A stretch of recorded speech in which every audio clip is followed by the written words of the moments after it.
So what happens when a slasher icon starts to feel, well, a little stale? You give him a partner in crime, of course. And that's exactly what happened in 1998, when a campy, chaotic, and totally game-changing film came out, Bride of Chucky. You know, by the late 90s, the Chucky series was in some serious trouble. Child's Play 3 didn't really land with audiences or critics, and the whole franchise just desperately needed a new direction. I mean, the killer doll thing was becoming kind of a punchline, especially in a world where movies like Scream were making horror smart and self-aware. So how did they do it? How did the creators reinvent their most famous little monster? Well, they decided to stop taking it so seriously and just lean into the absolute absurdity of it all. And you can really see the massive shift right here. The first 3 movies followed this really strict formula, right? Chucky wants to possess a kid, people die, rinse and repeat. Bride of Chucky just completely threw that playbook out. It became a horror comedy, introduced brand new characters, and was packed with the kind of self-aware humor that audiences were really starting to love. And you know what? It totally worked. Now, a 5.4 on IMDb might not scream masterpiece, but for the 4th movie in a kind of tired slasher series, that was a huge sign that fans were absolutely on board with this crazy new take. But the biggest change, without a doubt, was that Chucky wasn't flying solo anymore. So, let's meet the doll who honestly completely stole the show. Everybody, meet Tiffany. She was Chucky's girlfriend back when he was still the human serial killer Charles Lee Ray. She gets a tip, bribes a cop, and actually manages to get her hands on Chucky's dismembered doll parts from a police evidence locker. She's convinced his soul is still trapped in there, and she meticulously stitches him back together, all ready for a very, very twisted reunion.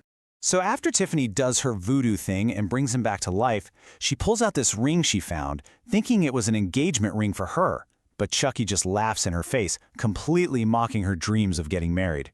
Oh, big mistake. Tiffany gets furious and locks him in a playpen to think about what he's done. But come on, you can't keep a good guy down. Chucky is not the type to just sit quietly in a playpen. His escape and his revenge, well, that's what kicks off the entire movie. So how exactly does he turn the tables on Tiffany? Okay, this scene is just iconic. Tiffany's taking a nice, relaxing bubble bath. Meanwhile, Chucky breaks out of his little prison, sneaks up, and shoves the television right into the water with her. Zap! But he's not finished.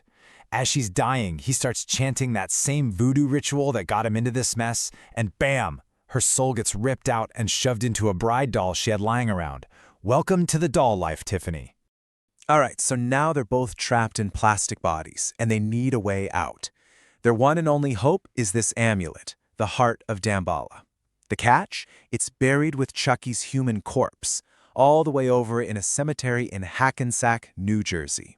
If they can get their little plastic hands on it, they can use it to possess 2 new human hosts. There's just one tiny problem, literally. Tiny plastic legs aren't exactly built for a cross-country road trip. So yeah, they're gonna need to find some human chauffeurs. And this is where Jesse and Jade come in. They're this young couple trying to run away together. Just before her accident, Tiffany had called Jesse and offered him $1,000 to drive 2 dolls to New Jersey. Thinking it's the easiest money he'll ever make, Jesse says yes. And just like that, he and Jade become the unwitting getaway drivers for 2 tiny serial killers. And as you'd probably guess, this road trip turns into an absolute bloodbath pretty quickly. Jade's controlling uncle tries to frame Jesse with some planted drugs, so he gets killed. A cop pulls them over, his car explodes. They stop at a motel, and a couple who tries to steal from them gets impaled by a mirrored ceiling. It's just chaos. Even their friend David figures it all out, and for his trouble, he gets tossed in front of a truck. And this is where the movie's dark, twisted humor just sings. Because while Jesse and Jade are freaking out, accusing each other of being secret murderers, what are Chucky and Tiffany doing? They're having classic couple arguments. Seriously, they bicker over whose turn it is to do the killing, like a normal couple would argue over whose turn it is to do the dishes. It's just brilliantly weird. So, after all this chaos, all the bickering and the bloodshed, they finally make it to their destination, Chucky's grave in New Jersey. So Chucky digs up the amulet and gets ready to perform the ritual to steal Jesse and Jade's bodies. But then something happens. Tiffany looks at these 2 kids who are genuinely in love, and she has a change of heart. She realizes she's sick of all the murder and this horrible life, so she stabs Chucky in the back to stop him. Then that's it. It's an all-out doll-on-doll fight. Chucky manages to fatally wound Tiffany with a knife, but just as he's gloating, Jade gets her hands on a gun and shoots him again and again, sending him tumbling into his own grave.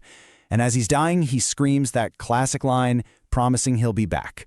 He always comes back. So Jesse and Jade finally escape. They're free. But we all know this is a horror movie, right? For Chucky, the end is really just the start of the next bloody chapter. And the final scene is just a total shocker. A detective shows up at the cemetery. He's looking over Tiffany's body, thinking she's just a regular, lifeless doll. But then she lets out one last scream and gives birth to a terrifying little doll baby. This newborn monster then lunges right at the detective. The screen cuts to black. And just like that, we're perfectly set up for the next movie, Seed of Chucky. So, let's step back for a second. Why did this work? How did this movie not only save the franchise, but completely change what it was all about? A huge piece of the puzzle was the meta-humor. The movie knew exactly what it was and wasn't afraid to have fun with it. I mean, the opening scene alone, it's set in this police evidence locker, and we see Michael Myers' mask, Jason's hockey mask, Leatherface's chainsaw, and even Freddy Krueger's glove. It was the film basically winking at the audience, letting us know we were all in on the joke together. So, at the end of the day, by mashing up genuine horror with this really sharp, self-aware comedy, Bride of Chucky did something pretty brilliant. It took its villain from just being another slasher and turned him into a pop culture icon who knew he was a pop culture icon. The movie didn't just keep the series going, it completely redefined it for a brand new generation of fans. And that leaves us with one last thing to think about. When horror makes you laugh, does it lose its power to scare you? Or does it prove that sometimes the best way to keep a nightmare feeling fresh is to give it a killer sense of humor? Definitely something to chew on. Thanks for joining me for this one.